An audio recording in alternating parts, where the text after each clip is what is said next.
topics. No taboo topics. No fear of doom. No fear of doom. We are American Freedom Radio. American Freedom Radio.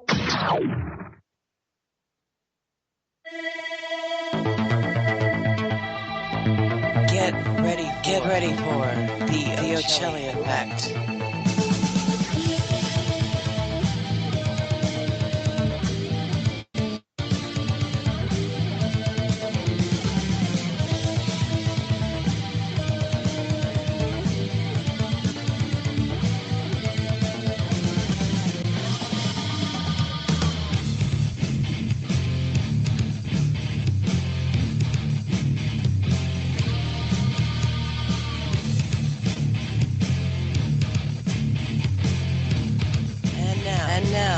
The most underrated voice in all media. The alternative's alternative. Chuck Ochelli. 29th day of February 2016, according to that thing we call a calendar, and it is an odd leap year, isn't it? Yeah, this is the Ochelli Effect, broadcast live on American Freedom Radio at AmericanFreedomRadio.com. Didn't think I was going to make it to air tonight, I gotta tell you, because, you know, I've been struggling with internet connections and all sorts of other issues. Turns out I had equipment literally fried. It's a beautiful thing. But here we are, and here it goes. And it's a Monday just after 8 p.m. on the East Coast of the artist formerly known as the United States. And, what would it be? 5 p.m. on the Pacific Coast, and God knows what time it is wherever the hell you are, or wherever, or however you're listening to this further on down the stream, etc., etc. It doesn't matter. I do appreciate you for tuning in.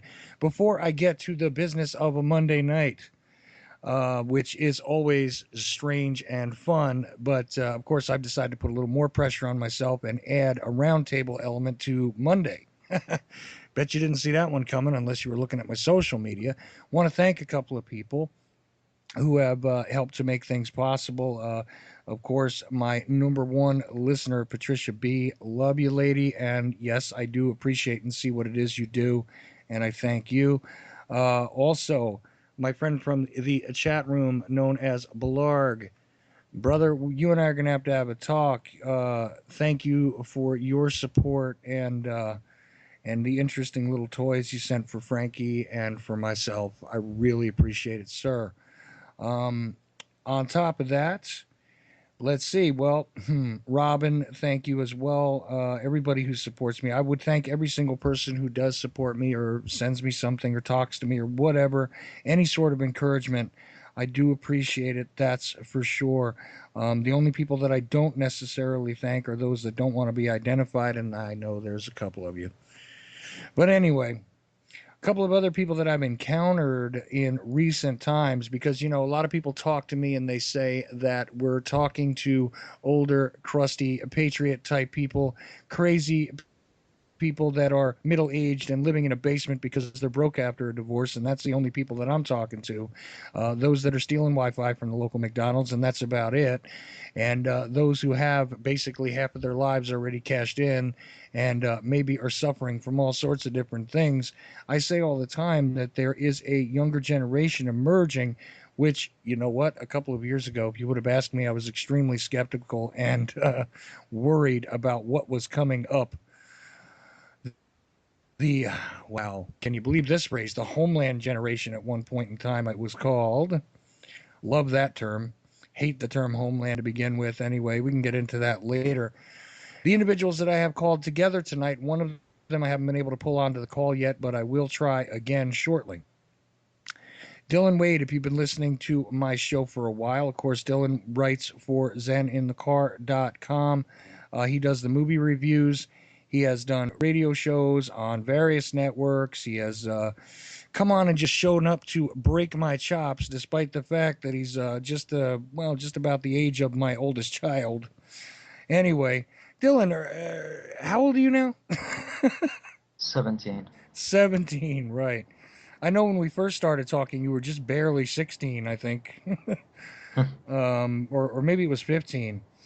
Dear God. It's been a couple of years at least. Yeah, and it was kind of weird the way that you and I got introduced, but I watched you do a bunch of different things. You still haven't learned to keep the flow of a radio program going, but I do. I don't like consistency, Chuck.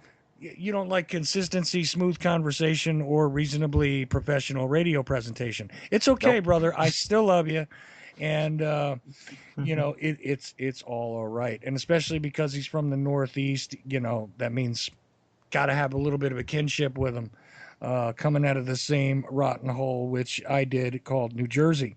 So on top of that, we have some other people with us, though. Thomas Sands, who also is somebody who is just joining ZenInTheCar.com. I don't know how to categorize Thomas Sands, but of course, you guys were not too happy with me pressuring him on a show recently when I had Daniel Lewis Crumpton and him on to talk for a bit. But you know what's funny about that, guys, is Daniel kind of disappeared from the conversation. Thomas and I wound up having a conversation after the show. And guess what? I wish we had had that discussion on the air, because I think Thomas is somebody who's going to emerge. And you're 19 years old, aren't you? That's correct. Damn, you don't sound like it. Ugh.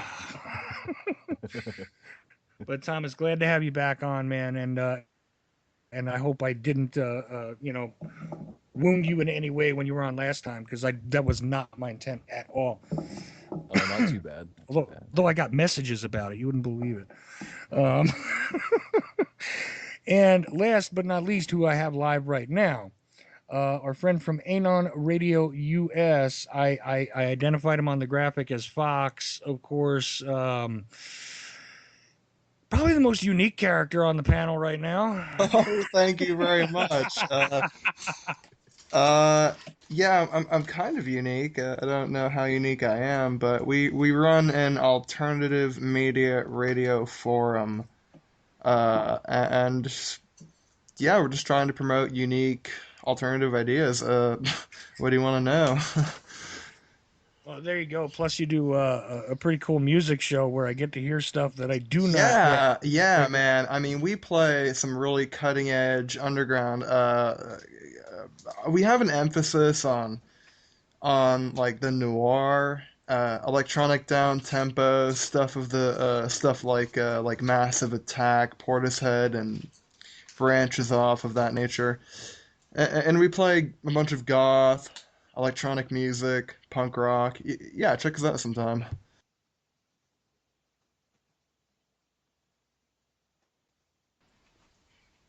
There we go. Definitely. Yeah, we just had a break. That was kind of awkward. What happened? That was just That was just your an internet oddity. connection? No. My internet connection is intact. That was just a mouse that needs replacing. But yeah, alternative media forum, so on. Does a music show, great music. Yeah, that's pretty much what we do. Right. The only guy who's crazy enough to play Gary Revel, me, and Payday Monsanto on the same night. Oh yeah, we play it all, man. We don't give a. Can we can't cuss on this network, can we? Well, no, actually, you can. I usually discourage it, but unfortunately, last time Daniel Lewis Crumpton was on, he kind of filled the F-bomb quota for, I don't know, the year. But it's okay. Look, yeah, we're not gonna do that to you, man. But yeah, I mean, we try to keep as open a mind as possible. I've been compared to the 8chan, 4chan of radio. You know, we literally have no filter. As long as we're not some pretentious, mainstream or some, establishment Alex Jones style alt media BS. We try to open our books up to everyone. Right. Actually, and the Ochelli effect is actually housed on Spreaker, only on Anon Radio US, just for the listener's notification. All right. Hey, guess who else I got? I finally got the last part of the roundtable. The guy who I also wanted to add, believe it or not, with the exception of myself, the oldest guy in the group, Walter Harris Demiello. I think I pronounced it correctly that time. From I was close. Close, I know. You know Closer what it than is? last time. Yeah, that's true. And that, you know what's sad about that is I should be able to pronounce your name, For God's sake, I mean, we share an ethnicity. It's one of those things that I get annoyed at. Nobody can say my name properly. Even the puppet I had do my commercial kind of screws up my name. You guys see that? Um, anyway, from brainfeed.ca, which is an awesome website.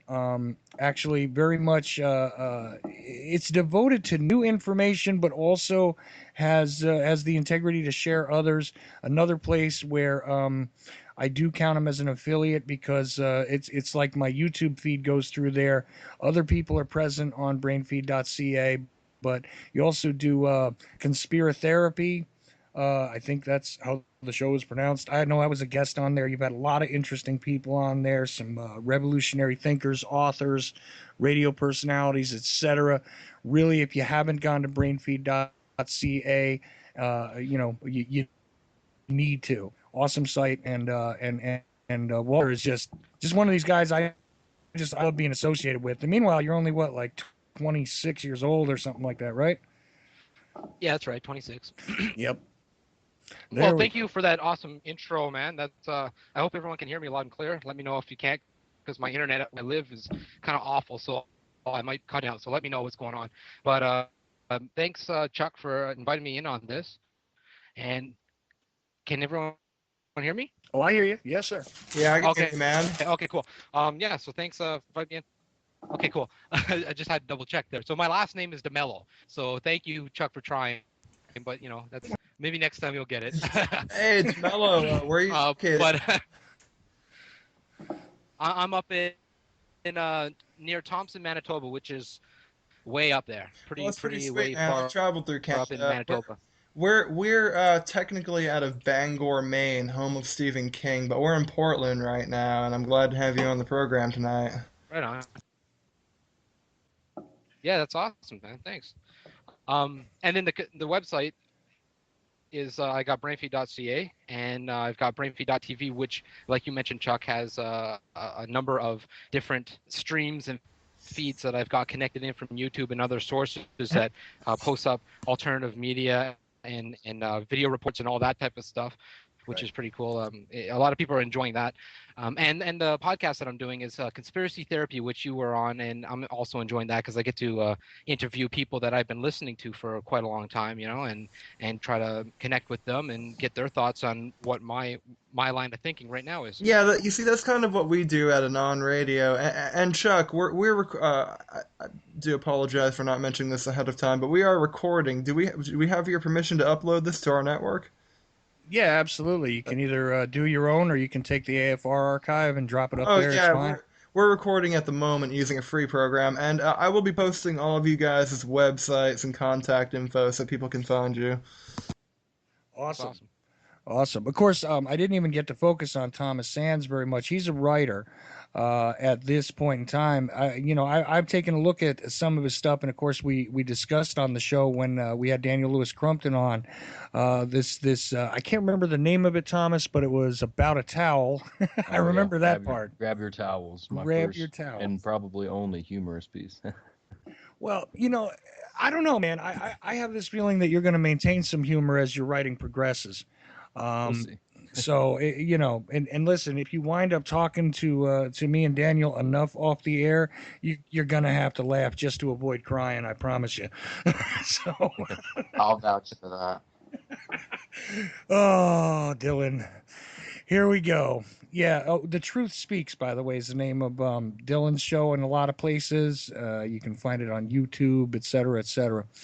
But anyway, gentlemen, here's the thing. I'm going to kind of direct the conversation. I'm going to go through this one at a time and kind of get everybody's viewpoint. As I said, we've got age range from 17 to 26, and all of you guys in one way or another have a connection to my show or some project at this point. I really love this because, again, it absolutely proves wrong this idea that we're only talking to middle-aged conspiracy theorists who have lost their minds and their jobs and are living in their parents' sheds, basements, etc. any longer. And it's interesting because they always say, well, you don't reach younger people with this stuff. Guess what? We are. So I really love the fact that I can have you guys on to discuss things. I don't know if we should kick it off in a mainstream fashion or if we should revisit some of the alternative media debacles of recent months. Um, Let me start with, I'll tell you what, let's start with Walter actually. Walter, where should we go? Should we begin with the mainstream narrative nonsense, or should we go into the alternative media debacle? Because either way, see, I'm a weirdo. I'm not a right wing patriot guy, but I am a patriot. Trust me. In that, I do absolutely believe in our right given to us by virtue of our creation. Okay, don't care if you believe in a creator or anything else. One way or another, you were created. If you want to just take it back to your parents and what they had to do on a odd Sunday night sometime or something, you know what? Doesn't matter. You were created by some process, so deal with it. Endowed by the fact of your creation, you have the right to speak and to live freely. So that's my general principle. But anyway, I am kind of a weirdo, apparently. Too much empathy, not enough locked into the false right wing paradigm for some people's taste. But here's the thing: where should we begin? Alternative media messes or the mainstream nonsense? Well, hate to be the guy to put it out there, but Well, I was kind of asking Walter there. oh, Well, sorry, that's cool, man. If sorry, he's got an I wasn't idea, sure. go with I it. wasn't sure. I was just going to suggest, along those lines of thinking, like the importance of alternative and independent media when it comes to, keeping that freedom alive and the whole idea of liberty, because I think that's one of the main reasons why, like, even young people, like you were saying, are waking up to this type of stuff because they realize, holy, this is affecting my future, right? I mean, a lot of the, like you say, 17 years old is the youngest one on here, and they've only been around 17 years. I mean, don't they want to live until they're 80, 90, who knows how long?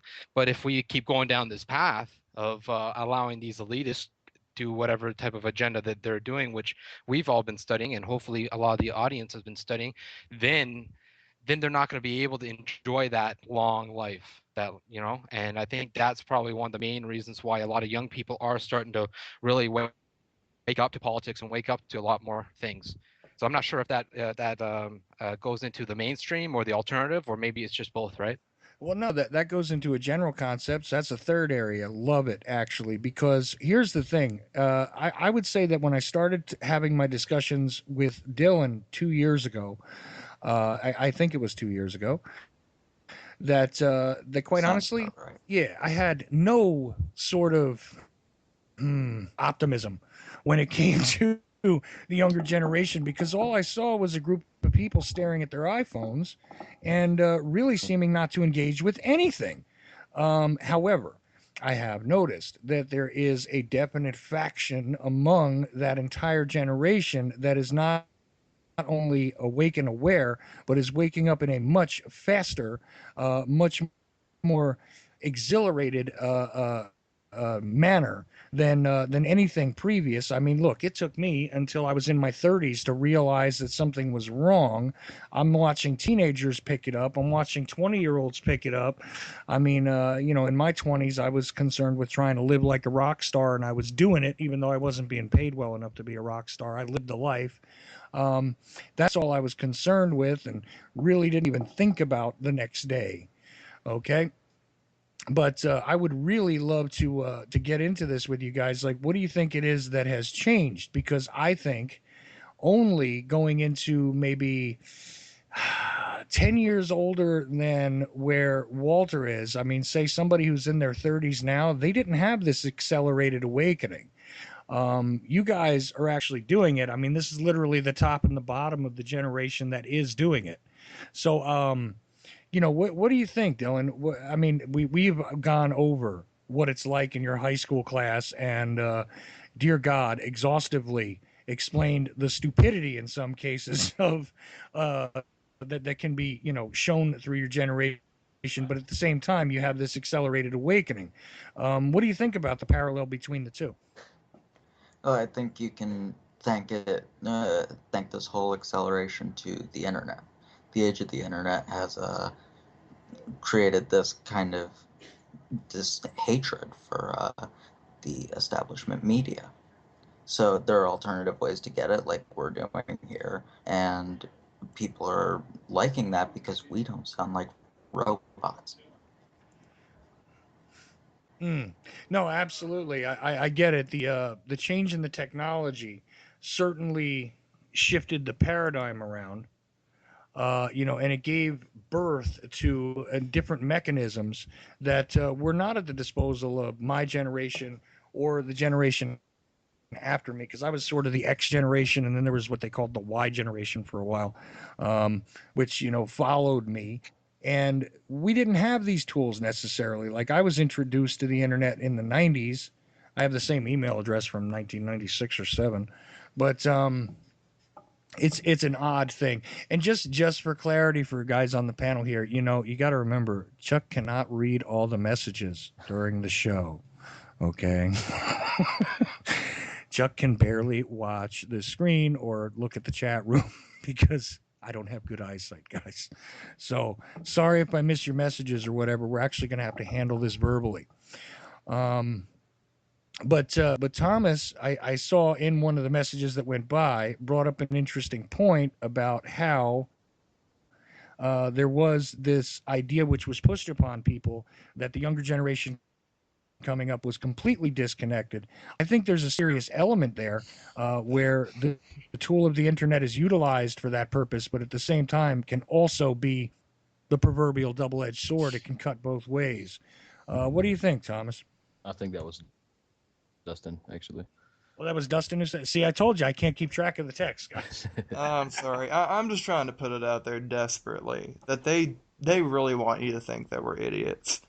They want you to think that we're, Justin Bieber, internet, smartphone, dumb, don't know what is going on in the world. But in my personal experience here in the Northeast, in Maine, the majority of my generation is very aware. And I've never met anyone who buys the official narrative. And a lot of us would like to see change. I think the issue is that a lot of us don't know how to change or what to do, but we do. Yeah, and I'll agree with Dylan. The internet is a tool that the past 2 or 3 decades, sorry, we've never had the internet before. And it's a tool that is really helping uplift people with nothing and no voice and giving them a voice and putting them in a place where they can actually do something about the situation we're in. And a lot of people between the ages of, God, I've met people between the ages of 12 and 30 who are really doing something about it, like me. I'm doing the whole internet radio thing, and Well, right. I mean, and you are watching a greater participation. I wonder. I'll go down the line though, and talk about the individual motivations. I do want to start with you, Thomas.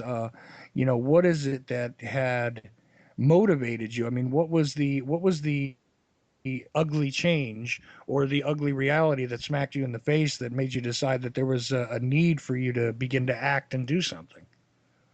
Well, I guess it goes with growing up where I did, seeing the abuse by officials that people respected. Like I was really religious at a young age because I was brainwashed into like modern baptism shit or whatever. But uh, and the same people that were claiming to be Republicans and super religious and whatnot, excuse me, they were supporting the police and whatnot, and I guess it's really hard to go over it in this short amount of time, but in general, I soon became anti-establishment, or at least anti-corruption, and then seeing that from like firsthand, police abusing people and whatnot, that really opened my eyes to the government. Well, if these people are supposed to respect and keep the laws, maybe I should question the laws. Um, I'm losing breath here. That's terrible. That's really embarrassing. Let's see. Well, no, don't worry about it, Thomas. Listen, when you begin to see things like that, you obviously want to do something about it. Now, I saw it at a younger age than you're at right now. I mean, I used to get beat up by the cops every now and then, and this is long before the stories were popular, because long-haired white boy used to get himself beat up in certain areas in Jersey, just because. That was just the way it was. And it was odd, because I lived in like mixed areas, so it was even worse actually. Like I used to have, used to have to empty my pockets as a constant. There was a lot of like stop and frisk kind of stuff that went on, Right. not just in New York City. But to be honest with you, I here's the bad thing. Although I was anti-establishment at the time, I really didn't think there was anything I could do about it. Except try and get myself into a situation where I had enough money that seemed to be the answer to me. Like, if you get to a certain level, then they'll leave you alone. The authorities, maybe. That's what I thought. I have since been corrected harshly, but the thing is that's what my response was. And I mean, I even got myself caught up in the Tompkins Square riots in the late '80s as a teenager and stuff like that. And believe me, police abuses in the Northeast are no different than they were in any other part of the country. And in fact, they're actually a longer standing tradition than some people might imagine. But it's one of those things you want to do something about. But there's a difference between wanting to do something about it and actually having the courage to turn around and do it. And and I applaud each one of you guys for making the efforts that you do, considering the fact that the future is still a very uncertain thing in a young person's mind. And this is not me talking down to you guys. Really, this is me wanting to give each and every one of you a pat on the back for wanting to be active and wanting to do something, even if it is just to raise your voice or just to raise awareness. Um, so, I applaud each one of you for that to start with. But there's definitely a difference between noticing something is wrong and actually deciding to stand up and do something about it. And it took me another, double the amount of time that it took any one of you to start doing that. It seems like. Well, So if I'm if I may really quick, I'll say that to me it's a really easy choice. You can either sit down and be content or with your shit situation, or you can do something about it and maybe have a better life, or maybe contribute to a better life for some future generations. I think this is going to take a long time to fix, so I'm not saying things are going to change in my lifetime, but hopefully we'll spark something. well, I think they're already changing. Um, and Things change every day, right? I mean, you guys, we got to remember that things change every day. It's a constant. exactly. It's a incremental. Well, right, Walter, and I wanted to go to you next actually because I notice with your work that's exactly the way that you seem to see it. That everything is in a constant state of change, and that is the truth. And it takes quite a while for that to settle in, usually. Like considerations like Thomas was talking about here about future generations, things like that. These are the things you normally consider when you start having kids. Now, you and Hmm. I actually are both parents. I think we're the only two that are parents on the call right at the moment. But we've had these considerations for their sake. But these other guys, they're thinking about it for themselves and for their progeny who has yet to arrive. Which which I think is even more remarkable. You know what I mean? In other words, you can see right here just from this sample from you four guys, yet again another acceleration. Because I bet you that the way that you considered the resonant changes in the world was altered by becoming a parent, but they seem to come to that realization without having that little piece of their DNA staring back at them. So again, I love seeing it. What do you think about that? I think it's just different levels of, I guess, wanting to focus on something like that, or apply yourself to something, right? I mean, when you have a child and you're already kind of thinking in this sense, anti-establishment, really looking at the government and what they're doing and how things are, it seems like they're in a downward spiral and whatnot.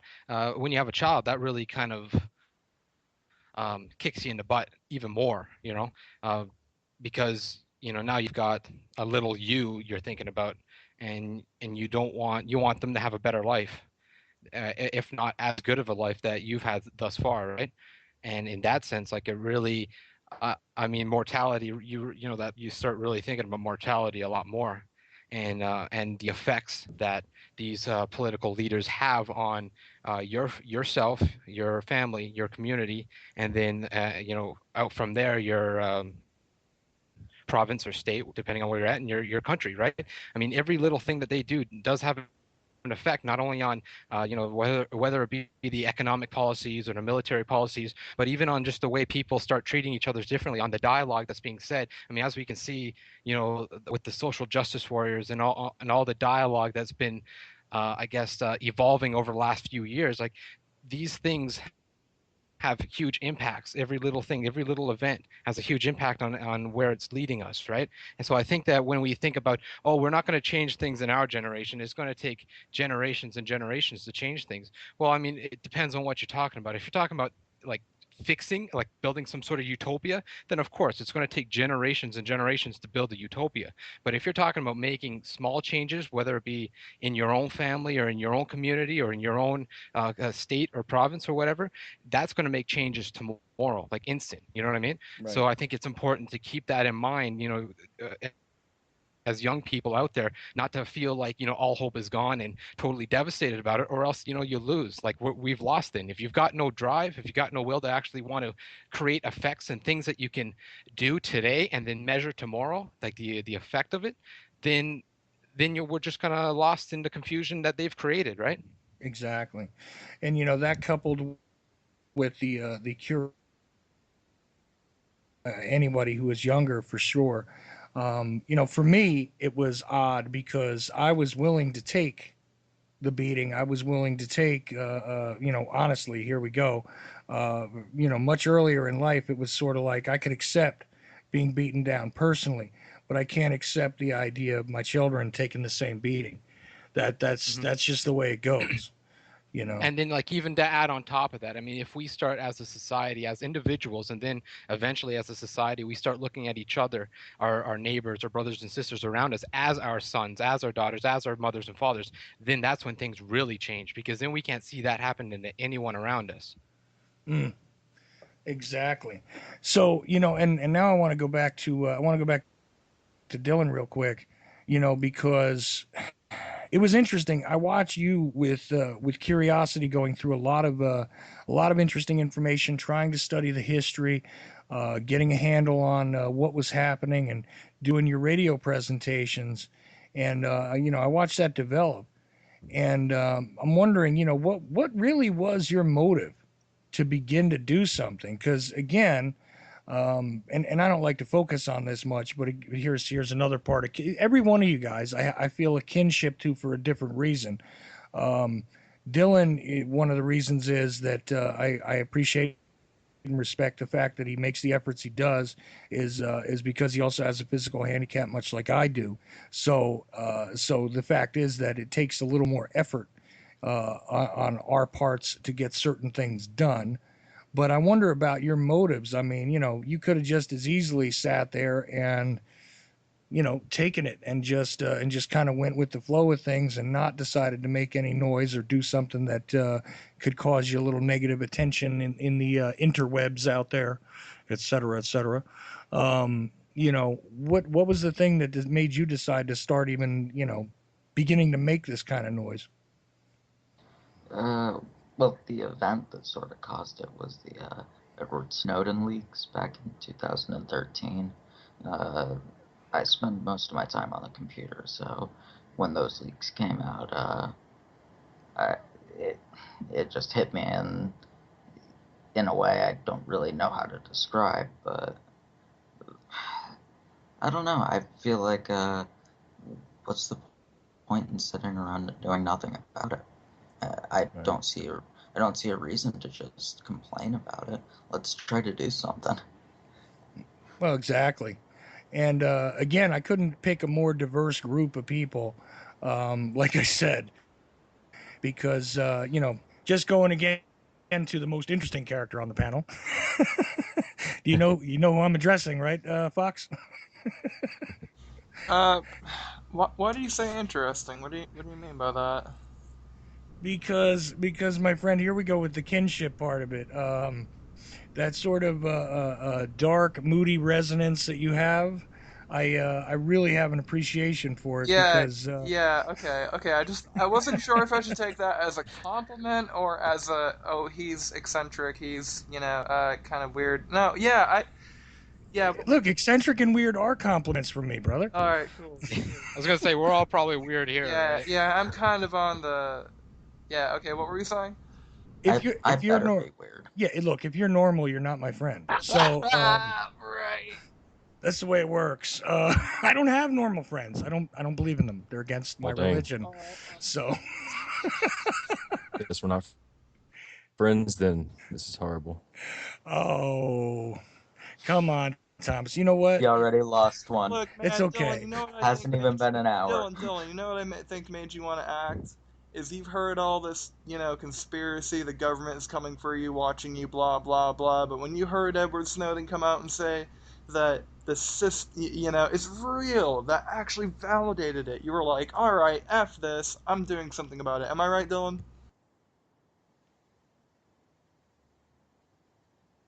Dylan.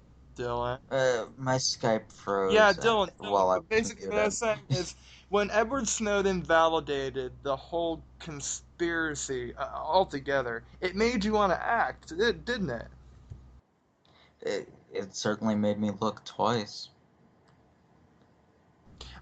Chuck, you know what I mean, right? At once upon a time, I started out with We Are Change. We Are Change Maine, actually. I knew the guy who ran the group. He turned it over to me.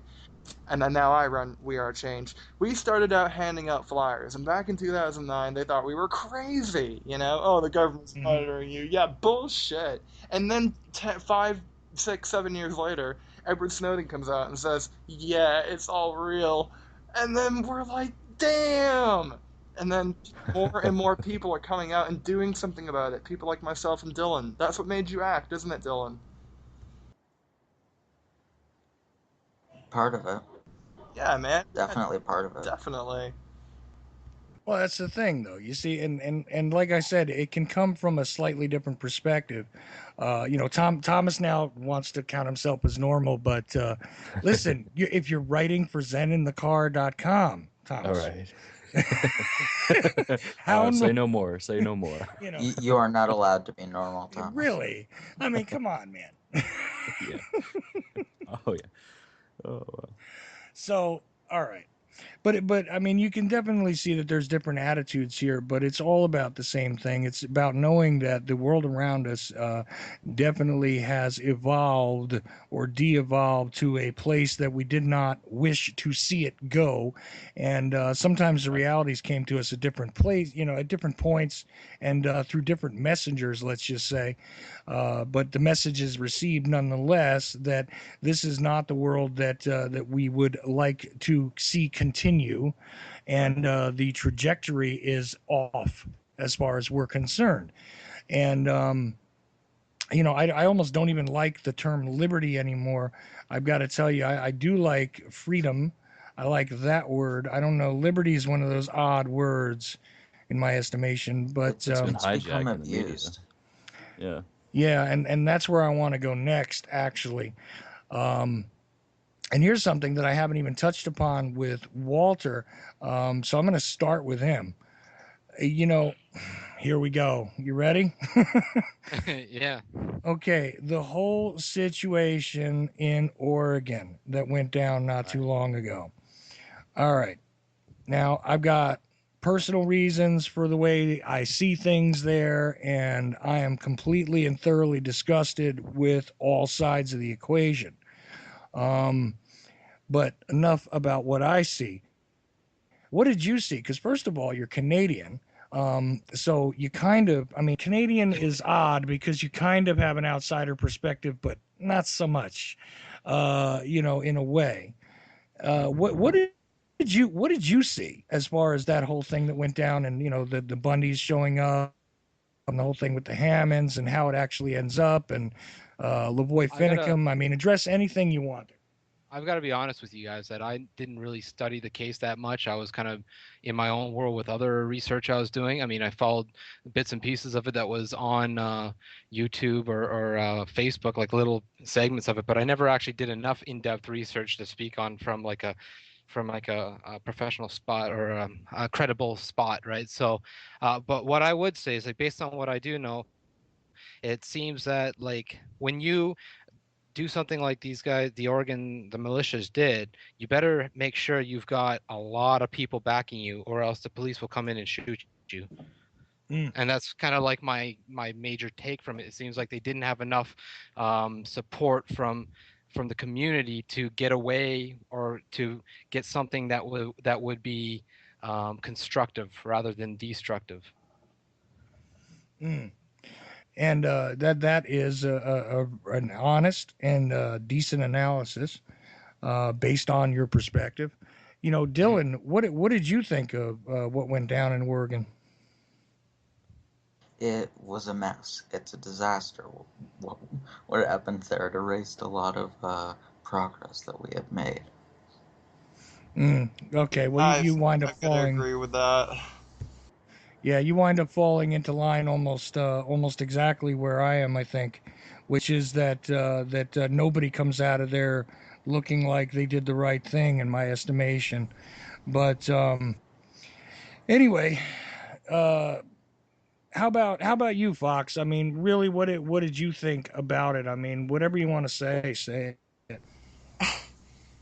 I just think there was a lot lack of good planning, and I think the way they went about it made us people who they kind of claim to represent look really bad. I mean, I wasn't really well read up on it at the time, but from what I understand, it's not good, and I don't support what they did at all. Yeah, see, there's a long history here with what you could call the patriot movement, what you call the militia movement. There's a very long history here, which up until what 2014 did not include, the likes of Ammon Bundy and Cliven Bundy until that situation emerged, where I would say that at the very least, the best thing that came out of that is that nobody died during that entire conflict, out at the Bundy Ranch. But I now, just now, yeah, go ahead. Oh, sorry to interrupt, man, but I just feel like they were like begging for a Waco. Like, weren't there some people out there who were like, "Yeah, we're gonna die for this, man." I'm like, dude, Waco, Well, that you know? yeah, that was killing me. That was the worst part of it, as far as I was concerned, is the fact that the only things that we're getting out of there, besides the likes of a scumbag like Santilli, was other people screaming, go grab your popcorn because we're all going to die tonight.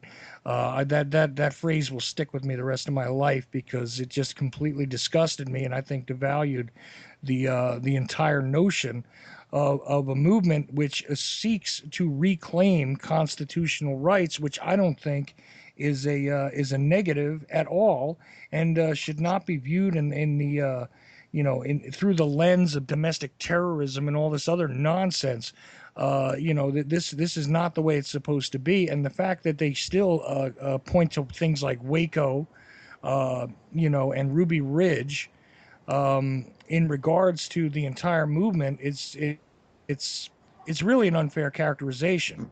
And Yeah, but what they did was, in a way, domestic terrorism. What they did in that way, the how they went about it was just the worst possible way you could have gone about it. oh, no, no, no, no, I would there's way beg to worse differ, ways to go. actually. There's way worse ways to go. And actually, I saved Thomas for last because I know very surely that him and I are going to engage in an interesting conversation here. Oh, I'm gonna be kicked out.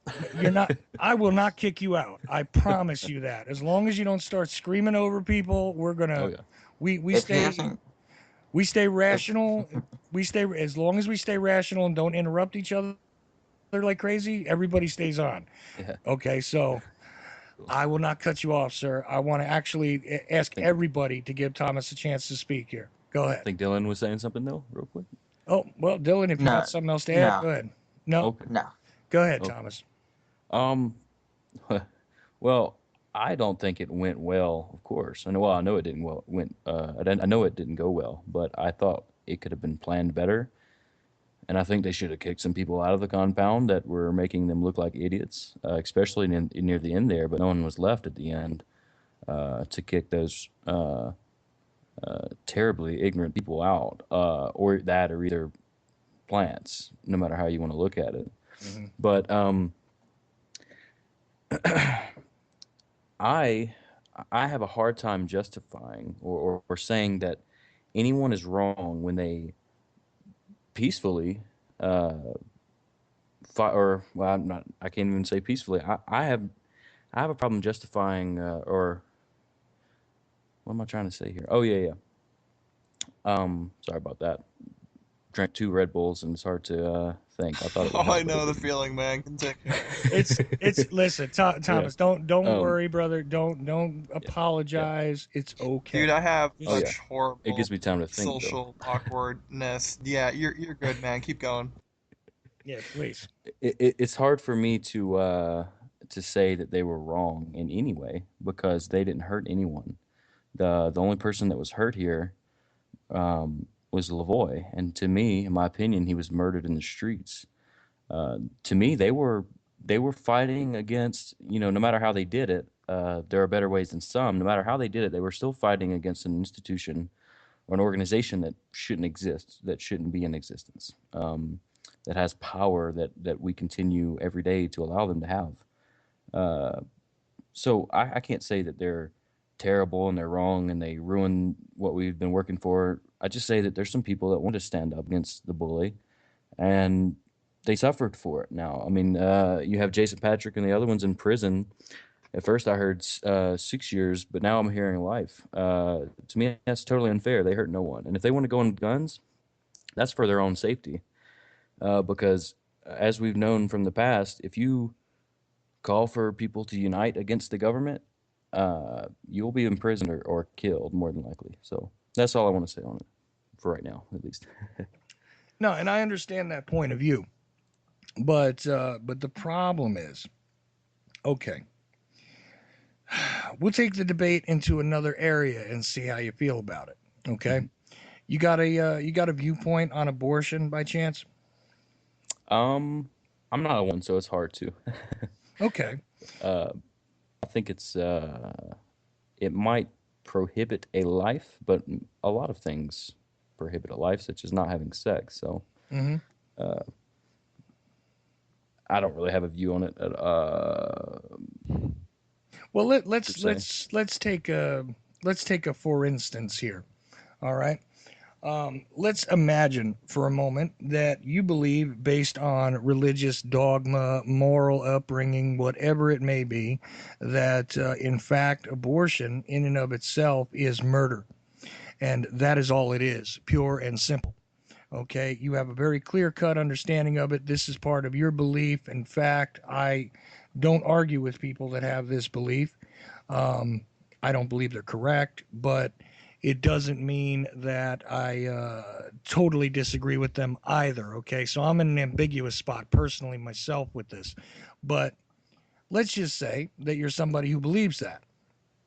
Now, normally, if someone were attempting to murder someone and you used force in some way to discourage that, whether it wound up in the result of killing that individual or not, this would be generally acceptable, not only in a legal fashion, but in a moral fashion. If you and I were standing on the street and someone had threatened your life and I utilized force to keep them from taking it, and whatever Hmm. resulted from that, most of the people that I know would not hold that against me, right? Now, that being said, if I decide to destroy a building because I believe it's a murder factory, if I decide to kill a doctor who, in my estimation, is a massive serial killer, here we go. Now we have a justification for utilization of force, whether anyone was harmed or not. whether property was harmed or not, I have interjected myself into a situation based on a moral imperative. Mhm. Okay, now we've taken this scenario through a bit. Here's the thing: is there not other ways to deal with this? No, I just like that's exactly the thing right there. We've got this whole system built around us. We kind of have to play within the parameters a bit to do things most efficiently. And as all four of us kind of said, what happened over there, it was poorly planned out. And I think that's mostly the reason why we find so many problems with it. Well, and here's the thing: forget that the actor on the one side is the government. If you object to something going on, okay, in your community, no matter how large you think that community is, if your community is this entire country or it is local, and you show up with guns because you object to something that's going on, what response do you expect? Mhm. These are the kind of considerations that were not had here. I don't think that we can forget that they're government. I mean, they were funded by the people to, well, forcibly. They forced fundage for their military or militarized forces here. So I don't think we can forget that they're government. Mm. I understand So, where you're coming from, though. yeah, but the thing is, given the situation as it stands, okay, you take on that risk. Okay, Yes. a firefighter knows that he's very, very capable of going into a building and not coming back out.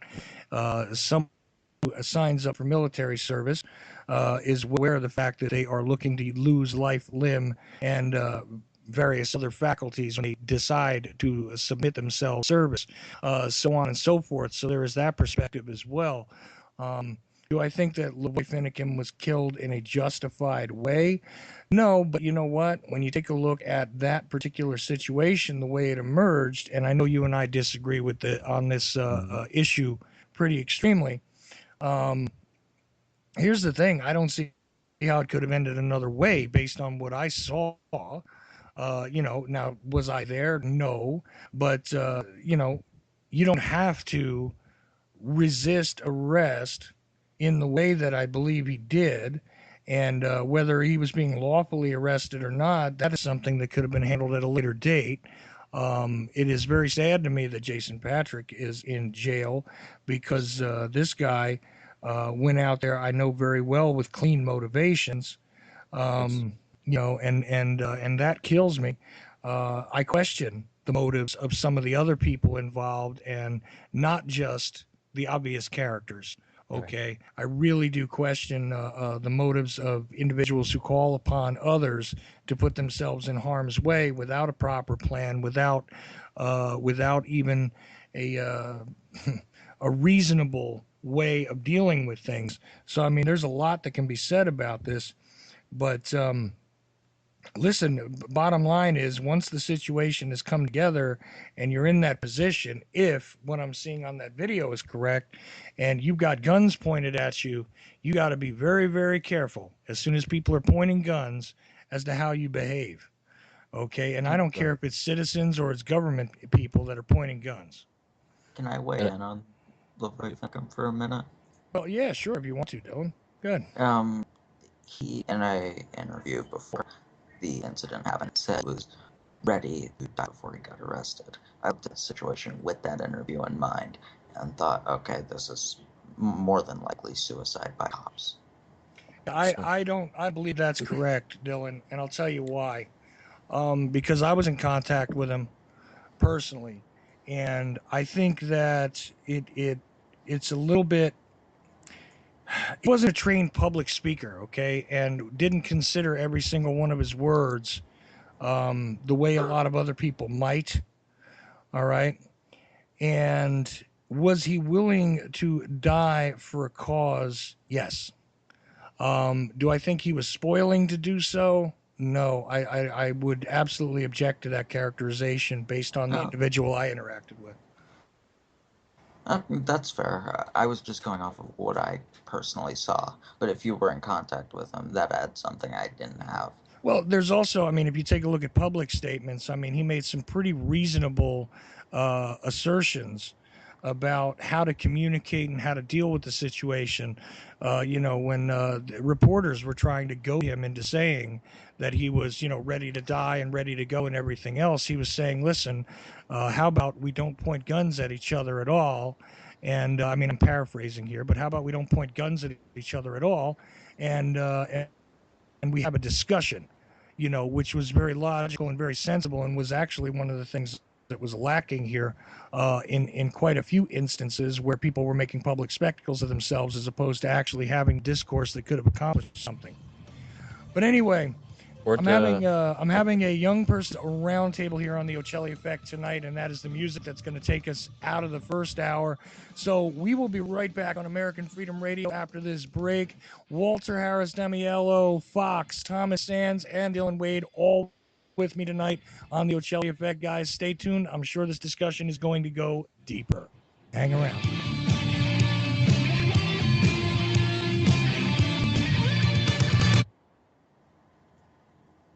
All right, clear, guys. Thank you. I gotta grab a smoke real quick, but I wanted to say real quick, weren't they going to a meeting to talk it over? Yeah, they were going to a meeting, but they had gone to other meetings and, had other people disrupting shit and everything else. But don't worry, we'll get into it more in the next hour. I have a question for you, Chuck. What is your overall, what is your official opinion? What do you think is happening in Oregon? Do you think, could you side with the occupiers, or do you not side with them? Do you think the FBI wrongfully or rightfully killed Finicum? My ugly, bare bones viewpoint on the whole thing is this. Okay, the occupiers, the concept was semi-correct. It was executed horribly. And I again question the leadership, and I even question the Bundys at this point personally. Yeah, that's fair. Although the fact that they got arrested makes me think. No, it doesn't mean anything. It doesn't mean anything because believe me, once they're done with anybody who is a provocateur and or an informant or anything else, once they're done with them, they always go to prison anyway, or they always have their lives destroyed at the end. So it doesn't really matter if they were being manipulated or if they were just new to the game. I mean, these guys emerged as iconic figures in patriot movements, and it's one of those things that's frightening. As far as Finicum's killing, and here's the thing that I know Thomas is not going to like if I say this, but I'm going to wind up saying it pretty shortly on the show, is that I don't see how it could have ended any other way based on the film that I saw. And yeah, he looked like he was reaching for something in his coat right before they shot him. And whether you got an evil government job or you or you're a patriot guy, you want to go home at the end of the day. So it would be safe to say that the FBI thought he was reaching for a gun, and justifiably, they shot him as a response.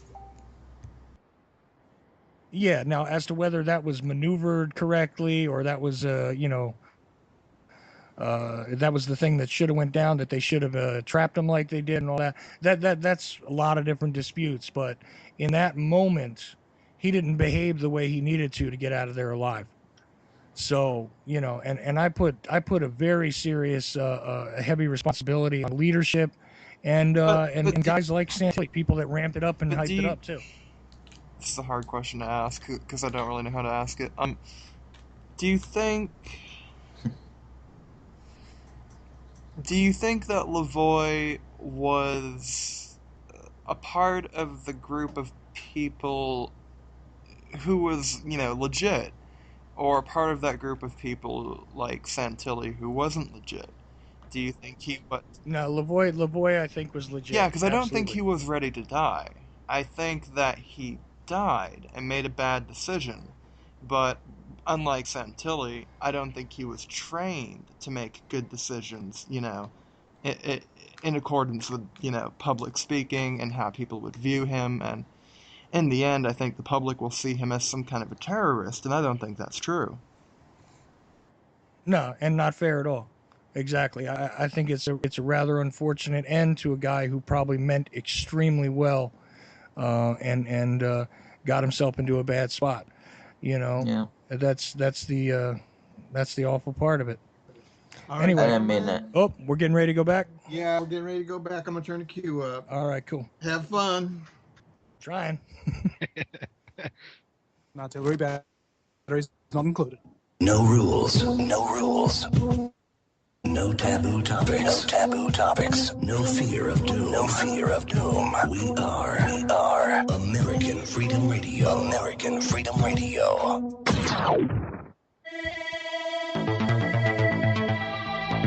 Get ready for the Ochelli effect.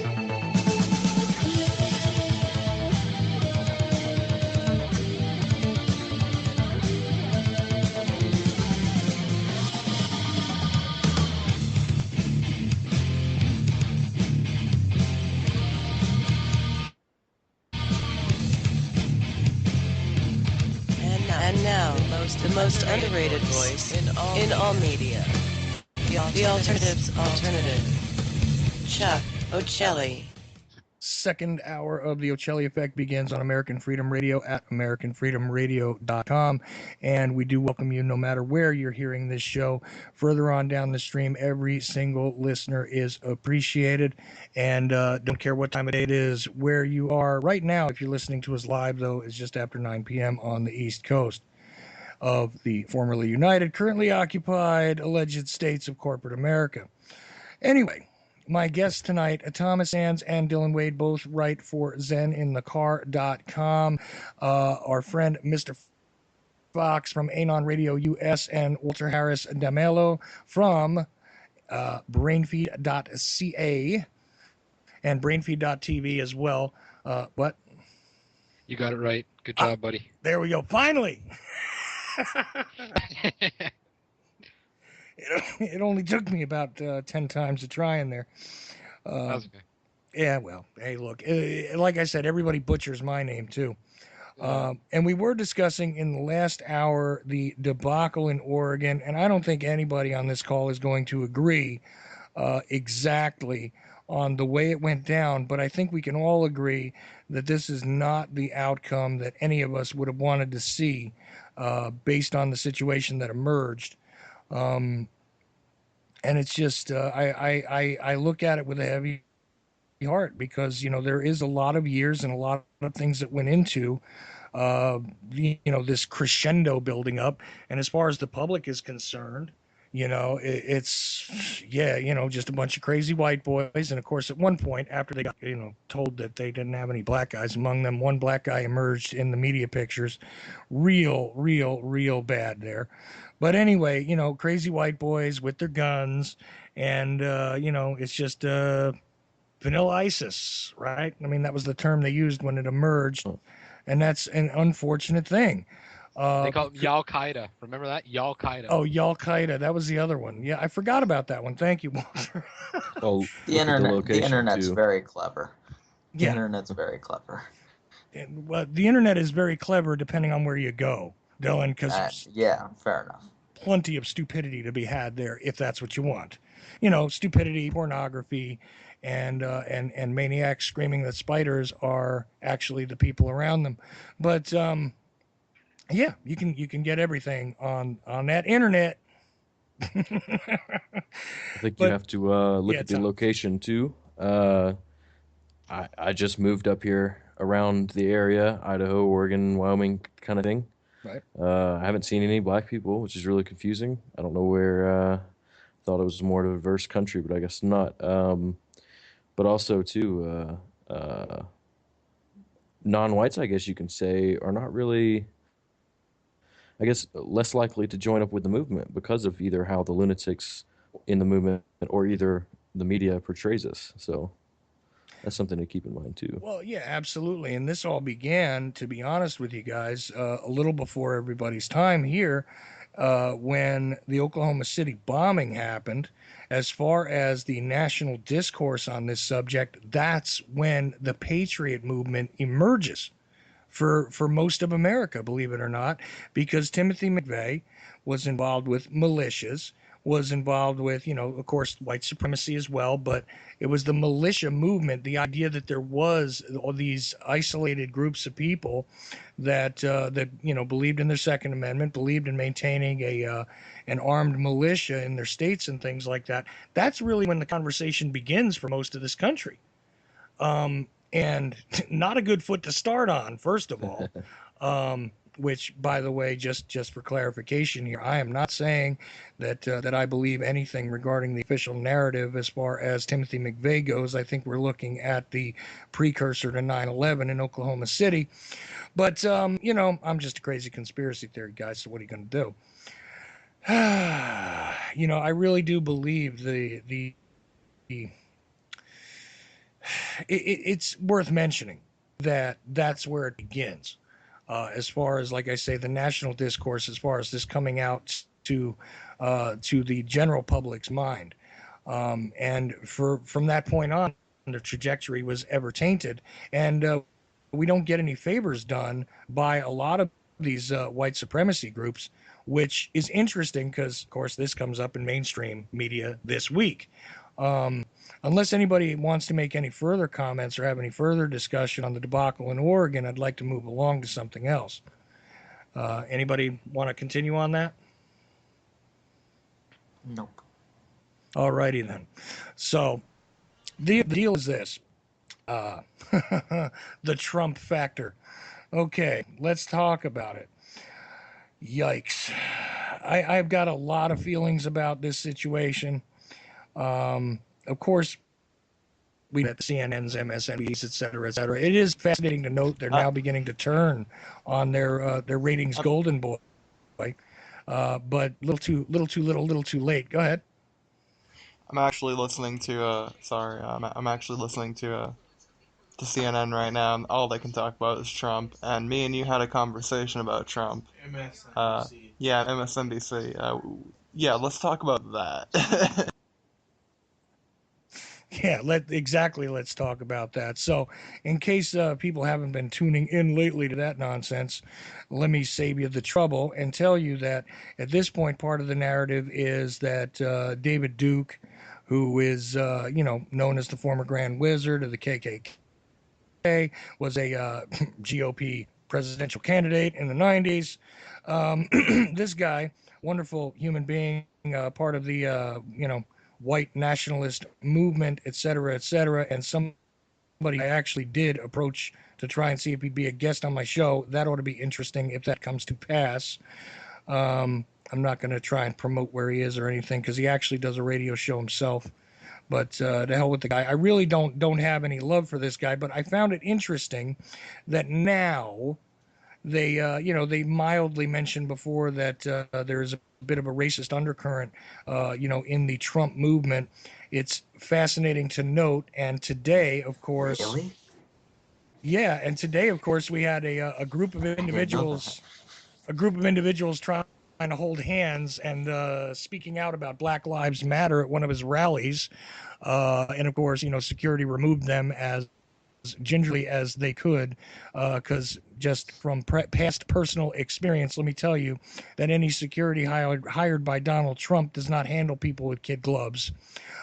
So trust me, if nobody had broken bones or anything after the incident, it was really handled with care.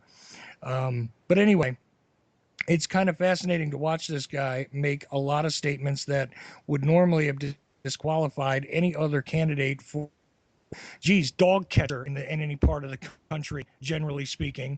But this continues on and on. And meanwhile, this is the front runner in the grand old party, the GOP. The disastrous mess that we see from the presidential selection process. Man, I could talk about this for hours. But you know what? I don't wanna. I want to get your guys' opinions. Let me start with Walter, because you have the blessing of being a Canadian. Yeah, it doesn't make it much better. We've got our own little Donald Trump kind of emerging. His name is Kevin O'Leary, and he's a TV star, and he's thinking about joining the Conservative Party and talking about economics and stuff up here. So we might have our own Canadian Donald Trump Jr. starting to emerge in the next couple of years. But about Donald Trump, I mean, there's not one. I mean, you can't convince me there's 1 ounce of compassion or sincerity in that guy's heart, man. Anyone telling you he's got integrity is straight up lying about it. Because if you look at his track record, you look at the things he says, there's no sincerity or compassion there.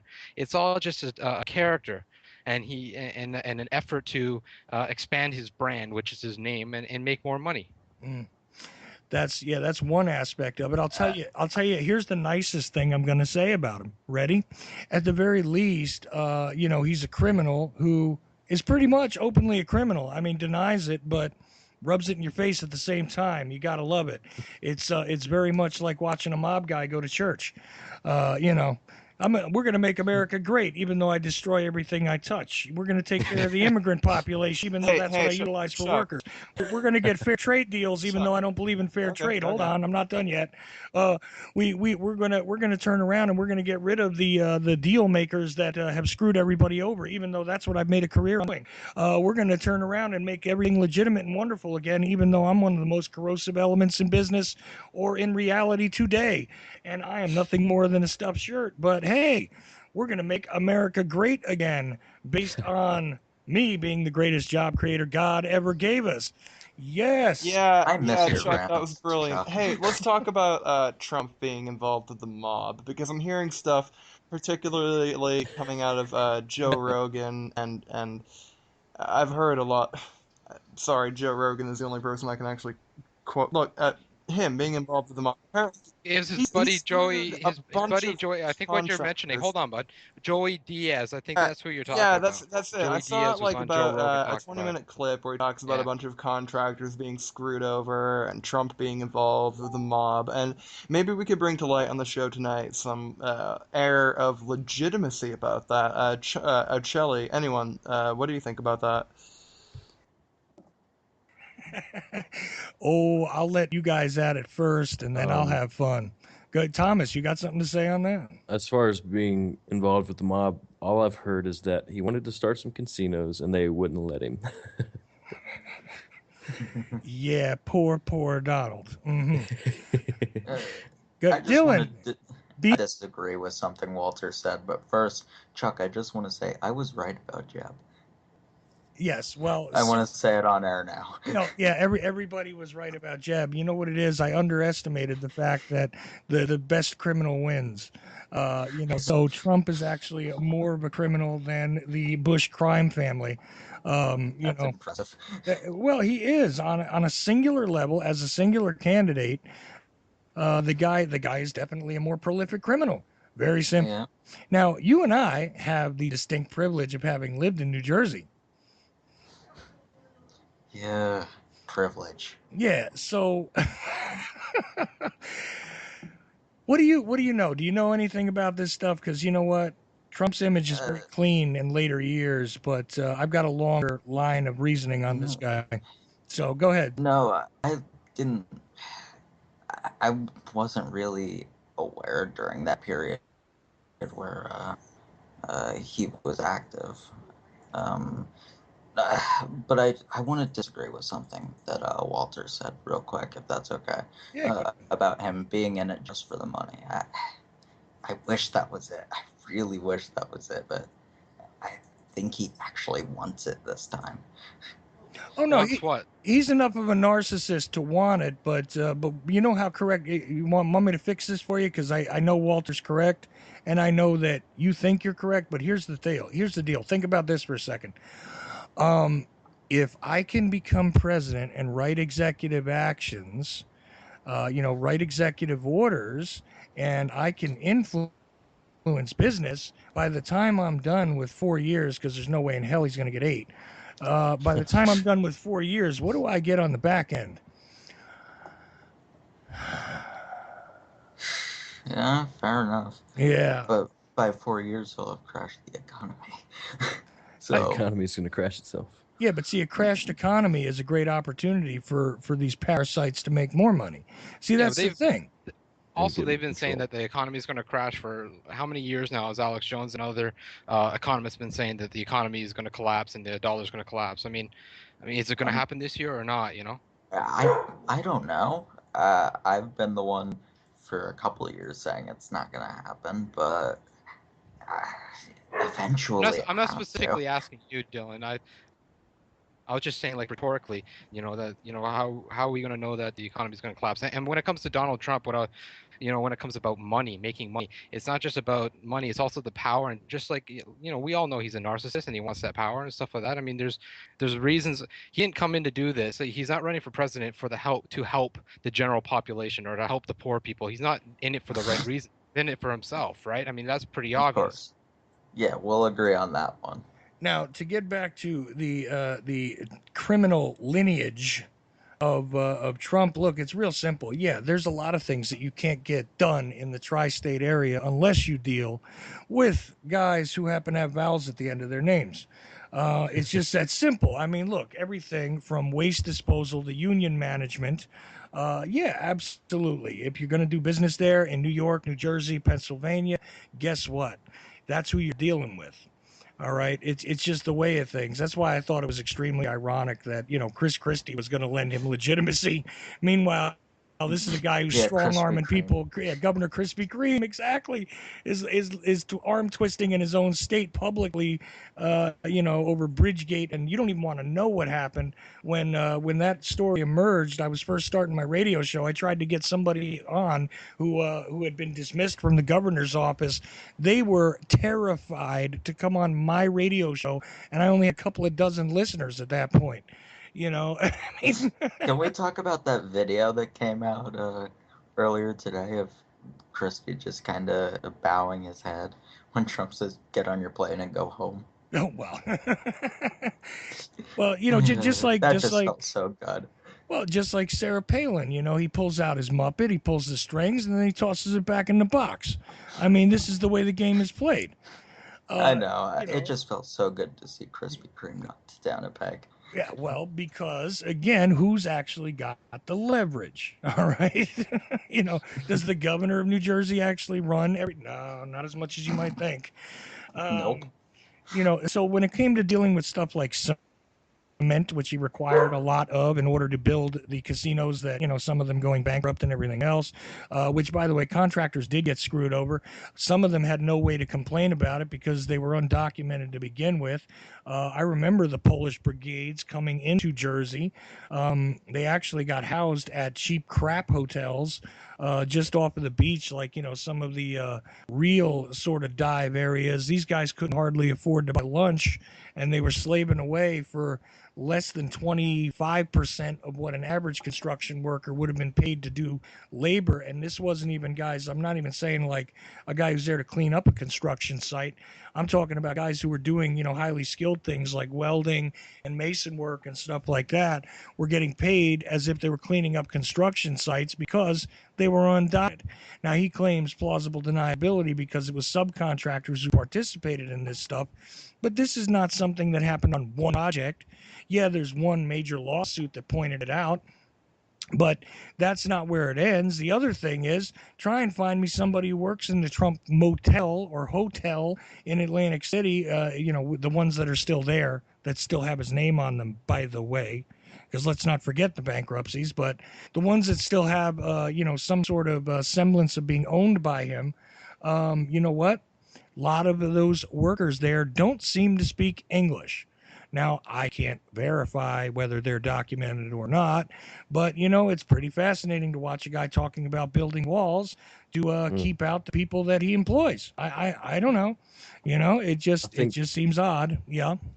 I think that's purely just to get the support of people who have some reason to fear immigrants. I don't know if he actually cares about it at all. It doesn't seem like it, but it's just a way to get votes. Yeah, well, but that's the thing. It's just pandering for the sake of pandering. To me, Trump sounds a lot like Hitler. So, I mean, and plus the whole GOP. I mean, there's some fascist type stuff going on. So it's kind of like he's just another authoritarian statist that's running, and who doesn't understand or doesn't care about the people at all. So like who since Ron Paul has really Bob, sorry my friend was interjecting, and I apologize for interrupting. I was actually going to wait, but my friend Anyway, I just wanted to bring this up. Trump mentioned in a couple speeches, I don't know if he's just trying to appeal to the conspiracy vote or what, but he said something about the 28 missing pages of the 9/11 Commission report. What do you guys think about it? Ah, yes. Well, not only did he mention the 28 missing pages, but he also points out rather gingerly that, hey, you know what? You want to talk about being kept safe? At 9/11 happened on Bush's watch, which is going Which right is to the edge. objectively true. It's No, that's objectively true. of course it's objectively true. It doesn't mean that that's something that you should say in public. But But the beauty of him is he can get away with it, and honestly, it's the reason I have some sort of respect for him, even though I think he's one of the worst human beings running right now. oh, But Dylan, you're lowering my opinion of you as you speak. Come on, respect for this guy. Don't do that. Don't do that. Oh, well, look, I look. have respect for the fact that he's blowing every rule that we've looked at. He's just Because kind of he's throwing it in the shredder yeah. You know why? yes, Because because he's been put there to do that. I know. well, not only that, but he has thrown everything up against the wall to take anyone who feels disenfranchised, angry, upset, pissed off about the trajectory of things, angry about the fact that there is no way to make a living anymore, Yeah, realistically. He's trying to grab everybody up, including, by the way, independent thinkers like us. And this is why he made that appeal, which is, yeah, I want those 28 pages of declassified. course, And it happened on Butch's watch. And by the way, he lied to get us into Iraq, which is of absolutely course. true. All of those things are true. But, But you've nailed it And there. I just want to interject and say that you've nailed it, Ochelli. I think a lot of this has to do with target audiences and knowing how to market properly, and yeah, also looking at him as almost like a pressure release valve, right? yeah, So that they take the movement, and then everyone's kind of pausing and holding their breath for the next 6 months to see what happens instead of acting in and doing something. Whether or not Donald Trump is running, things need to get done. You know what I mean? right. yeah, no, you're right about all of that. I will not disagree with any of that. I just love the fact that he's making a joke out of this. I don't like him. I think he's one of the most dangerous, actually the most dangerous person running. But it's amusing. All I can say is thank the gods that I don't believe for a second that the president of the United States really holds enough power any longer to truly influence the world landscape. Because if I did, I would be really trying to run for one of these underground bunkers if this guy gets in, Oh yeah, because Oh, yeah, he has maybe that would well, work. no clue. Walter mentioned the benefit of Canadian citizenship. If he wins, I might start to tap into that benefit. Yeah, well, I'm looking at that too. I really I thought that was great, that story that went out that you can go to that Canadian island, And it's true. and it's true. That's the best Yes, part. yes. Oh, we got lots of islands up here. Yeah, well, you want Oh, you want a roommate, brother? Because I might be coming. I I you might know, too. There's I a I'm might lot gonna. too. of celebrities and a lot of like well-known popular people saying the exact same thing, that there might be another, almost like during Vietnam, war dodgers, like the people are going to be dodging Trump coming up to Canada. Well, I'm one of them, and I'll tell you why. Because this guy, if he gets a chance to write an executive order relating to the media, all He of will. us, all of us are going to be officially thought criminals. I mean, on a Yeah, level let's talk that we about did not that. experience He during told the me Obama. that Trump is looking to go full Putin, and I'm not really cool with that at all. No, well, that isn't that a little frightening, guys? The fact that if you're a little Yeah, harsh to him, hey, he's gonna be a punitive individual when it comes to the press. So, you know, And he I totally I comes might have across to as a look for a person new that would job. do that too. oh, Yeah, absolutely. But that's the and way. he's made It's statements like that he would do that. He's joked about killing journalists. Yeah, go get yourself unedited tapes of WrestleMania held at Trump Plaza. Okay. isn't it incrementally getting that way anyway? Well, no, my point is the way that they handled the security there and everything. Oh. You can watch exactly what happens when he's got a security force at his disposal at an event that's really just for public, consumption. And gee, imagine what would happen if he's got the, the Secret Service, CIA. military, CIA at his disposal. I mean, Thank God I don't think he has a chance. Oh and no, what's the on odds? the contrary, I think Trump has a huge chance. If it comes down to Trump versus Hillary Clinton, it's going to be Trump. This is one of the few times I'm glad everything's wrecked. Yeah, well, so Thomas, Mhm. I noticed that you're a little quiet at this point. I'm just contemplating. I find it as kind of irrelevant to wonder about presidents because I don't know. I can't name one that's a candidate or someone that's been in office that's been working towards helping the people be more free, I guess. So I can see it as we're fucked either way, and if someone does get in there and want to change things, they're going to be assassinated. I don't think that they'll have any chance. Yeah. Well, see, and that's the bad thing about Panic Attack Jones over there. He's screaming that they're going to assassinate Trump, which was really funny. Because and I'll tell you one thing though. I got to tip my hat to Roger Stone, who has been one of his very close advisors and was a guest on this show, and he told me rather bluntly more than once that because I said, this guy seems to be like a joke. There's no way that he's a serious candidate, and he said, you know what, you really underestimate his narcissism. And that I has said that stuck at the with me. beginning too. Well, yeah, but this is from the guy who's in his ear, Dylan. Oh, I know. And I went, whoa. I'm just saying.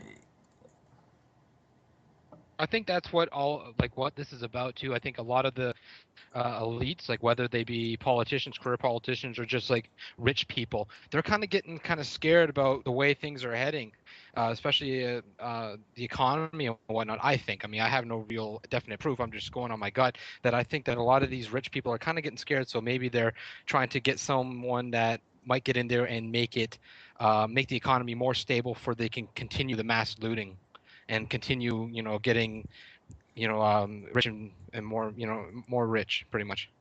Well, see that's what I see here. Is we have a Hitlery versus the hairpiece debate as far as the chief executive goes.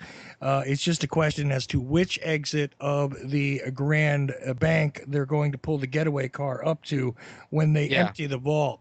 That's all it is at this point in time. But maybe I'm just again crazy conspiracy theorist. Oh no, I'm seeing more and more people agreeing with us that wouldn't have otherwise. Yeah, it is frightening. It just blows. Yeah, exactly. It is frightening. It blows my mind that how many people, and it happens everywhere. It happens in Canada. It happens in a lot of these Western democracies. Everyone gets so wrapped up into these elections as if they're going to make some sort of huge impact on things for the better. Because for the most part, they make huge impacts. It's just for the worse. So I mean, everyone gets wrapped up into these things instead of spending time on things that for sure will help your immediate surroundings. Things like bettering your family, bettering your community, working towards those type of ideas. But everyone gets all wrapped up in trying to sell now Trump's agenda or Hillary's or Bernie Hey, I had a Sanders. You know what question I mean? for you. I know it sounds completely random, but I wonder what Trump's involvement is with, and this is going to be on a lot of people's minds should he become president. What involvement he has with major corporations which dominate our economy, companies like Walmart, Kmart, Target, particularly Walmart, which, uh, God, you move a Walmart into a town, it's over with. And I just wonder how pro people, or being a rich person as he is, and corporate and Wall Street, how pro corporation Trump is, and how much damage that could do. Well, see, that's the thing. Based on his track record, I would say that he is a perfectly decisive fascist which means that, my definition of that word is that corporate concerns will definitely be placed above the I mean, people if does it he's really given any sort matter of if power he funded whatsoever. his own campaign, if he's a guy who in the past has probably worked No. with companies like Walmart, like Target, like Goldman? I mean, he doesn't have to. If he's in bed with them already, he has his own money anyway. Yeah, right. That's the thing. It doesn't matter. This is the only interesting thing about the guy. I mean, when we saw Ross Perot come out as a third party candidate, there was a rich guy who had a different agenda. Okay, Ross Perot, you guys might not know this, but I mean, Ross Perot was actually involved with trying to retrieve Vietnam War prisoners of war, American prisoners of war still being held in Vietnam in the 1980s. Okay, this is a different sort of rich man that emerged as like an alternative candidate at one point. Trump has been nothing but an opportunistic, parasitic force that has figured out how to aggregate a decent amount of wealth and then lose it and then aggregate it once again. Very much playing in the grand corporate casino like every other fascist, true fascist. I don't mean it in a symbolic or in a mild way. I mean directly based on Benito Mussolini's definition. This guy is a fascist, just like I say at this point in time. We live in a country which should be noted as a fascist nation, based on Mussolini's description. And if you don't know who Benito Mussolini is, listener, well, I don't know how you found my show or your shoes to tie your laces this morning. But take a look at his definition of fascism and tell me if Donald Trump doesn't fit right in perfectly with it. All right. Now, as we get into the last half hour of the show, I want to give each of you guys just an opportunity to make a statement of any kind. You can base it on what we've discussed or talk about anything you like just for a few minutes. And then we're going to wind up just wrapping it up. And I really appreciate each and every one of you guys for joining me tonight because this to me feels like the type of discussion that needs to be had, and I'm so glad that each one of you, in one way or another, has encountered me, and I have encountered you. I feel extremely privileged to have run across each of you for different reasons. So I thank each of you for joining me, and also for doing what you do, and in fact, my younger brothers for existing. Thank you. Anyway, I'll start with Walter and just kind of, I love you, man. You're so level headed. Well, thank you. Sometimes I wish I was you. Oh, wow. No one's ever said that to me, but that's quite something, man. Thanks. I think that you're doing an awesome job, and thank you for putting this together for sure. I think it's important to have to show out there, and not only to the listeners or the viewers, but also the people that are taking part right now, the guests that we're talking to, that we're all in on this together, kind of thing, right? We're all working together here, and there shouldn't be this whole idea of competition when it comes to trying to do the good things that we're doing, right? And I think it's important to stay focused on that.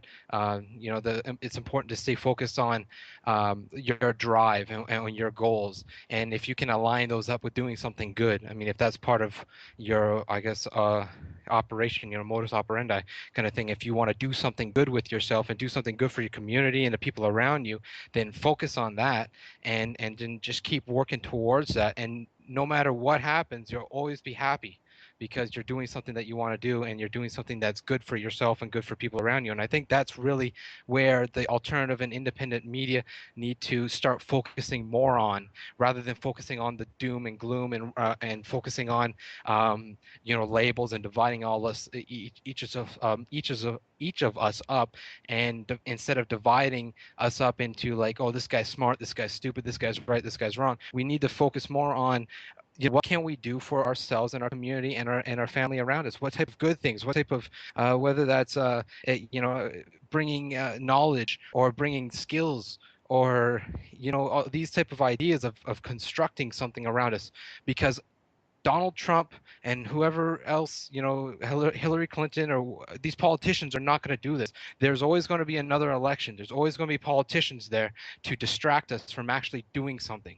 And we got to get out of that mindset of being distracted and really focus on coming together and really focus on, seeing changes on our daily life, changing yourself, changing the people around you, and making those changes that you can measure throughout your time, throughout a week or throughout a month. You can measure these things and see things change instead of sitting around waiting for some sort of movement to change things or waiting for some sort of politician to change things, because that's why the elections, I honestly believe, and again, I don't have a massive proof or anything to definitely prove this, but I definitely think that the elections are designed just to to grab our focus, no different than like these huge artists, or these MTV artists, and Miley Cyrus and all these people that are there to suck our focus, to just divide us out, right?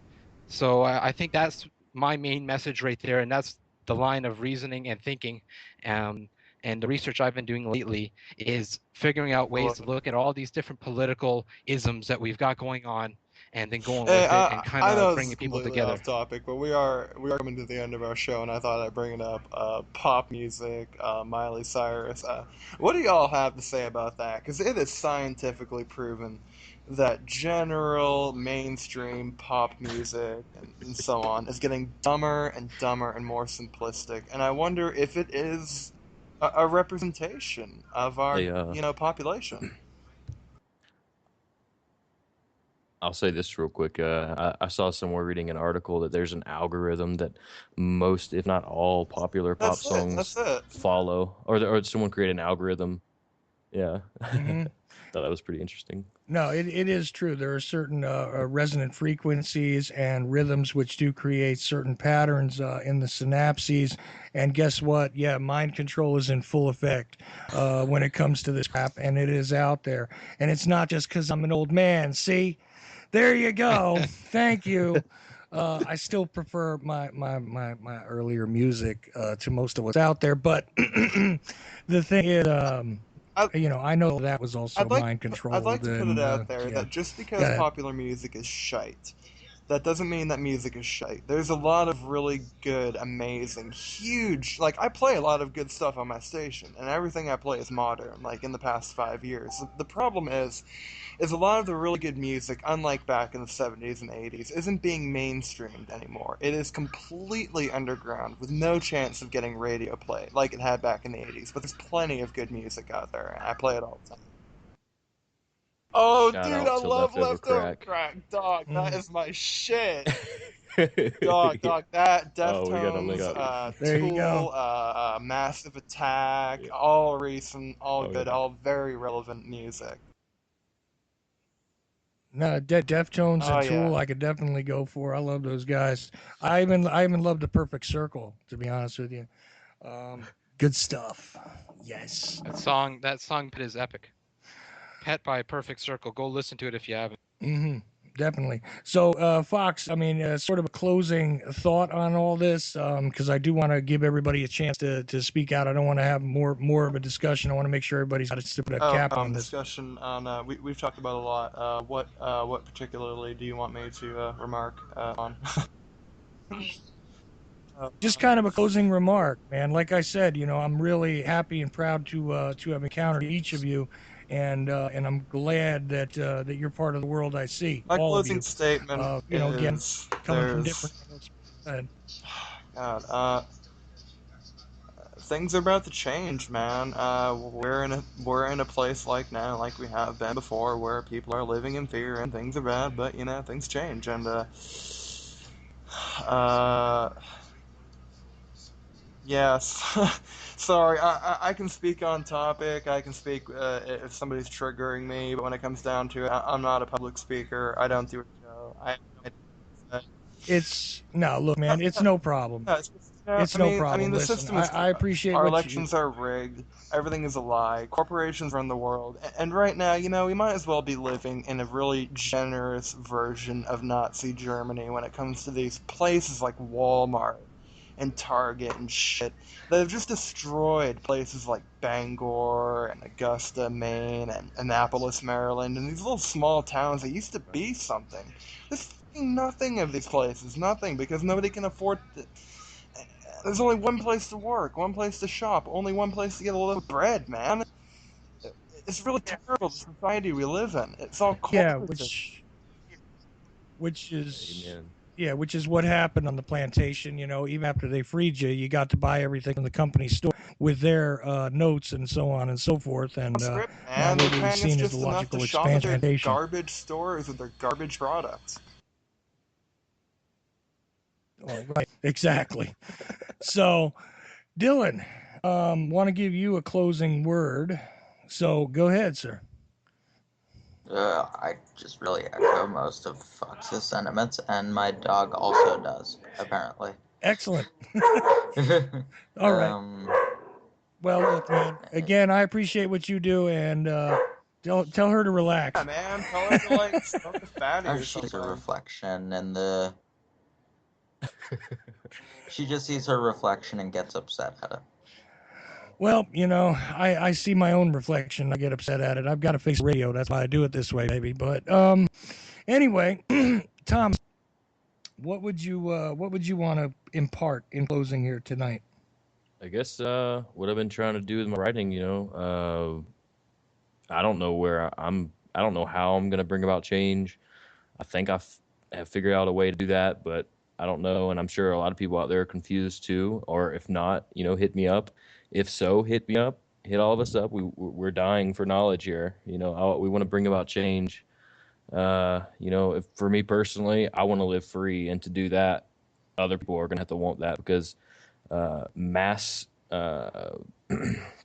content with tyranny is a big enemy to individual freedom. So we need to come together, honestly. Because it may be selfish, but I do think about other people as well, and of course future generations. But I want to live free, and to do that, yeah, we need a bunch of people's help. So that's all I got to say.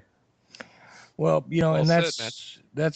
that's perfectly well said. And a lot of times what I find is that, and it took me a long time to learn this, and it seems as though this might seem like one of those lessons you guys have already gotten through, but quite honestly, the positive motivation in and of itself can become the solution. You know, Walter was talking earlier about how you can offer things to others, you can impart knowledge, you can give the gift of, well, I mean, I hate to use this word enlightenment because it's been another one of those hijacked words, but the We truth gotta take is, them back. we got to take that word back. We do, right? I mean, There are a lot of words we have to take back. Yes. definitely. We have a long list. We have some work to do. No, listen, there is no end to the work, seemingly, but it doesn't mean that you have to give up simply because you don't see the end of the tunnel, you know.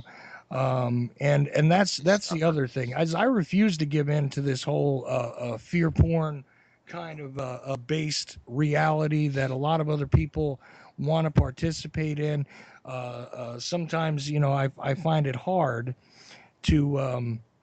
To sort through these things because there's a lot of individuals who do something similar to what I do, and they want to focus on the doom, they want to focus on the gloom, they want to get everybody ratcheted up, to a point where the high anxiety level takes over, and this is not a healthy way to be. I would much prefer to see people being allowed to get in touch with their natural selves, to follow their own paths depending on what they deem to be wise.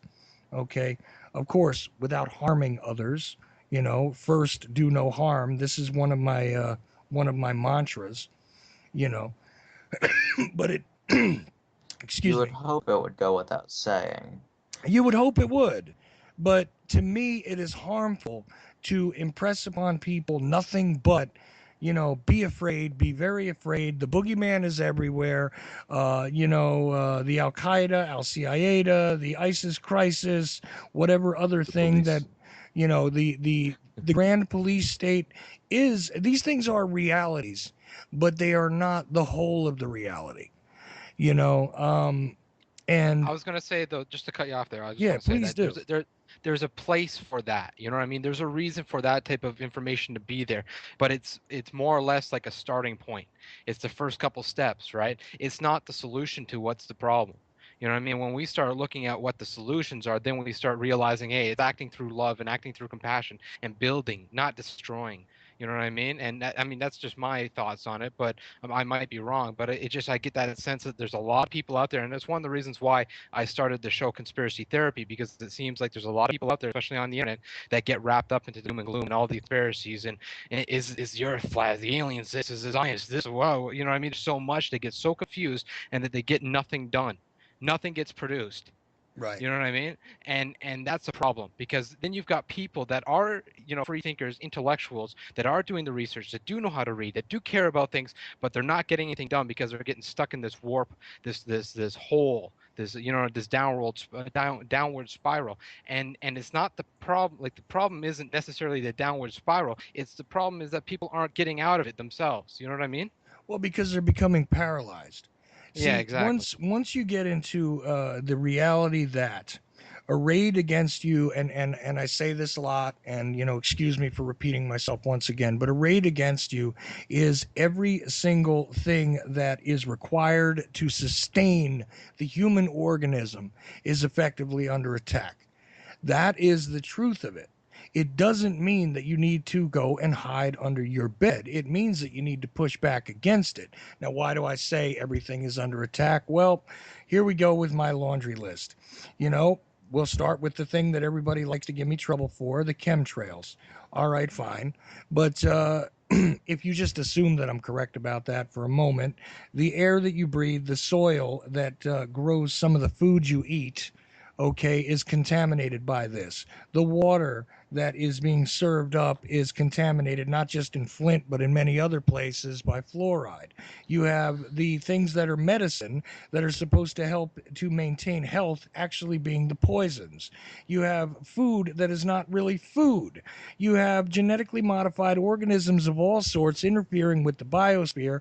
You have individuals trying to poison and manipulate your mind, influence your ability and right to procreate, dictate to you exactly how it is you're going to behave, sell you slave goods because that is the only thing that can be manufactured or affordable because the whole economy is rigged against you. This, every single thing which counts as sustenance, is in the hands of people that are doing nothing but being the opportunists and basically contaminating all things that we see. It doesn't It's mean that you need to embrace fear. I was going to say that it seems like what you're describing there is the eugenics operation against us, and that's very real. And people need to really research and understand that part, and then move on.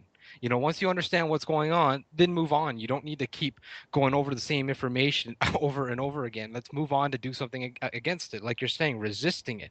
But there certainly is a eugenics operation being put forth against us by these elite, very extremely wealthy and powerful people that don't want to share the future of the planet with us, the dead, the general population, the stupid people. They don't want to share it with us. It's very simple to understand what's going on. And that's why it's all been hijacked. That's why it's all been Mm, hijacked, including the political process, which is now perverted to the point where it's bent beyond recognition. That's the truth, because the thing that we were supposed to utilize in order to assert ourselves into the matrix of existence, okay, has also been stolen, just the same. So I mean, literally, you could sit there and embrace fear and decide to curl up into a ball and just wait for them to kill you. That's just Um, fine if that's what you want to do, but I'm not doing it. It's just that right. simple. And I'll say too that if I can chime in, uh, we shouldn't let it mess up our productivity, like he was saying, like Walter was saying. But I like to focus more of my time on the unprovable theory of the police state, and how they're out to get us, or at least will be if you become free. Um, you know, I think it's really important, and I stress it too, to civilly disobey laws that you don't agree with or that aren't liberty minded or weren't created in with freedom in mind. But be willing to protect that, to protect your rights, but don't let it stop you from being productive. Oh yeah, you protect yourself. Don't embrace the poisons first of all, and that means don't embrace the poisons of political corruption. Don't embrace the poisons of the mind control. Don't embrace the poison food. Don't embrace the poison medicines. Be informed. This is step one as far as I'm concerned. Be informed, but I guess maybe there's a step 1A because it's got to go right along with it, and that is refuse to embrace fear. Right. That's really the key to all of it. They're And afraid of enough. like, We yeah, don't need and to I was be, just gonna, but yeah. sorry, say what No, you're I'm gonna say, sorry. Thomas. It's Uh, okay, man. I'm I sorry. I was was just just gonna gonna say say, something. Yeah. okay. Thomas, go ahead first. It's okay. Thomas, go ahead first. I'm sorry about that. I was gonna say they're afraid of enough of us. We don't have to be in fear. But go ahead. Absolutely. I was going to say that fear is, it's not like you just get over fear too. I mean, people out there that's listening, people in the group right now, it's not something that, oh, I'm fearless now. You know what I mean? Or, oh, I'm awake now, or any of that type of nonsense. That's not how this game works. It's a constant thing. It's a daily thing of getting over fear and anxiety, getting over challenges, and getting over and trying to push yourself to become more awakened, if you want to look at it that way, or become more enlightened, or become more knowledgeable and wise about certain things. It's a constant thing. It's a daily battle, right? And we need to look at it that way. And the community, these movements, the movement as a whole needs to look at it that way. It's not you suddenly wake up and know everything, or you're suddenly fearless. That's not how this works. Exactly. So once again, because we're going to run right out of time, Dylan Wade does movie reviews on zeninthecar.com. Time to time, he also does some radio shows and things. I don't think he's doing one right now, but has from time to time, and you can find some of that stuff on YouTube and probably a couple other places, Dylan, right? If you find any of them, please send them Yeah, to me, because chances are I don't have an archive. We meant Yeah, to, apparently Dylan, if you Dylan have doesn't any have of his your own archive. material you'd like to store, we have some storage over here, and we'd love to do that for you. Right, and of course, Unfortunately, I've lost all of it.